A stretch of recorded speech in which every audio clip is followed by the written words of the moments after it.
കടൽമണ്ണും പുഴമണ്ണും ഉപയോഗിച്ച ദേശീയപാത നിർമ്മാണം.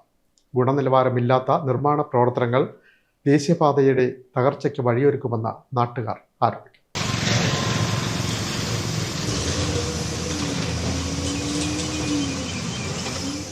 ആലപ്പുഴ ജില്ലയുടെ വിവിധ സ്ഥലങ്ങളിൽ ദേശീയപാത നിർമ്മാണത്തിന് കടൽമണ്ണും ചെളി നിറഞ്ഞ പുഴമണ്ണും ഉപയോഗിക്കുന്നതായി പരാതി.